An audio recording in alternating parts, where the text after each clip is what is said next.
lehetünk. Sziasztok, kedves mindenki! A távollétem az igazolt, ugyanis a Napfényvárosában, Szegeden vagyok, és ezért nem tudok ott lenni a főszerkesztő választáson.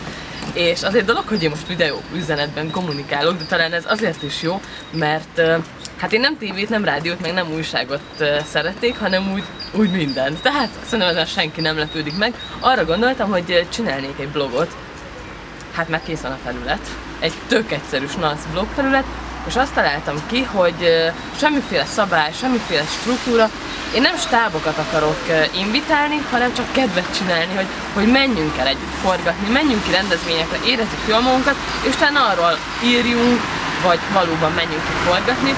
Ugye én tölteném be a főszerkesztői pozíciót, amire én gondoltam, hogy én mit fogok csinálni.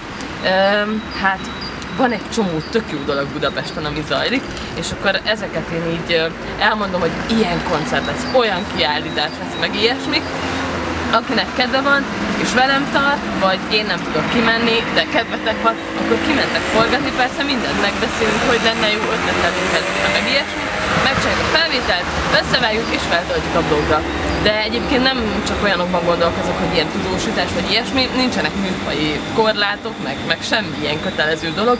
Hogyha mondjuk valaki egy etüdöt szeretne csinálni, csak képek meg zene, akkor hajrá, ugye infrastruktúránk van, mert van egy buzekbencénk, meg ő ad kamerát, meg mikrofont, meg ilyesmi. Én adok szakmai jó tanácsokat, meg jó kedvet, meg egy kis támogatást is, de ha valaki mondjuk verset akar írni, vagy egy mesét, akkor azokat is feltöltjük a blogra.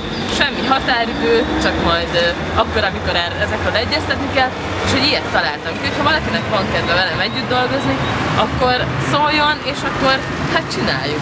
Na, ennyit szerettem volna mondani, tudjatok arról, hogy lesz egy ilyen is, tervben van, hogy lesz egy ilyen is, mert csak ti kelletek hozzá, mert azt tudja, hogy én megyek.